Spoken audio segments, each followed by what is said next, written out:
സംസ്ഥാനത്ത് മഴ ശക്തമാകുമെന്ന് കാലാവസ്ഥാ കേന്ദ്രത്തിന്റെ മുന്നറിയിപ്പ്. തിരുവനന്തപുരം മുതൽ ഇടുക്കി വരെയുള്ള ജില്ലകളിൽ യെല്ലോ അലർട്ടാണ്. ശക്തമായ കാറ്റിനും ഇടിമിന്നലിനും സാധ്യതയുണ്ട്. 5 ദിവസം ഒറ്റപ്പെട്ട മഴ തുടരാനും സാധ്യതയുള്ളതായി കാലാവസ്ഥാ കേന്ദ്രം അറിയിച്ചു. സംസ്ഥാനത്ത് മഴ ശക്തി പ്രാപിക്കുന്നു. വരുന്ന 5 ദിവസം ഇടിമിന്നലോട് കൂടിയ മഴയ്ക്കും കാറ്റിനും സാധ്യതയുണ്ടെന്ന് കേന്ദ്ര കാലാവസ്ഥാ കേന്ദ്രം അറിയിച്ചു. ശബരിമലയിലും കനത്ത മഴയ്ക്കും മിന്നലിനും സാധ്യതയുണ്ട്. കന്യാകുമാരി കടലിനും ഭൂമധ്യരേഖയ്ക്ക് സമീപമുള്ള ഇന്ത്യൻ മഹാസമുദ്രത്തിന് മുകളിലായി ചക്രവാത ചുഴി നിലനിൽക്കുന്നുണ്ട്. തിരുവനന്തപുരം മുതൽ ഇടുക്കി വരെയുള്ള ജില്ലകളിൽ യെല്ലോ അലർട്ട് പ്രഖ്യാപിച്ചിട്ടുണ്ട്. മത്സ്യത്തൊഴിലാളികൾക്കും മുന്നറിയിപ്പ് നൽകി. കർണാടക തീരത്ത് മാത്രമേ മത്സ്യബന്ധനത്തിന് അനുമതിയുള്ളൂ.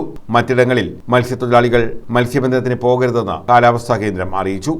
മലാക്ക കടലിടുക്കിനും തെക്കൻ ആൻഡമാൻ കടലിനും മുകളിലായി പുതിയ ന്യൂനമർദ്ദം രൂപപ്പെട്ടിട്ടുണ്ട്. ഇത് പടിഞ്ഞാറ് വടക്കു പടിഞ്ഞാറ് ദിശയിൽ സഞ്ചരിച്ച് നവംബർ 24ഓടെ തെക്ക് കിഴക്കൻ ബംഗാൾ കടലിന് മുകളിൽ തീവ്ര ന്യൂനമർദ്ദമായി ശക്തിപ്പെടും. തുടർന്നുള്ള 48 മണിക്കൂറിൽ പടിഞ്ഞാറ് വടക്കു പടിഞ്ഞാറ് ദിശയിൽ സഞ്ചരിച്ച് തെക്കു പടിഞ്ഞാറൻ ബംഗാൾ കടലിൽ വീണ്ടും ശക്തി പ്രാപിക്കാനാണ് സാധ്യത. തെക്ക് കിഴക്കൻ അറബിക്കടലിന് മുകളിൽ ചക്രവാത ചുഴിയും സ്ഥിതി ചെയ്യുന്നു.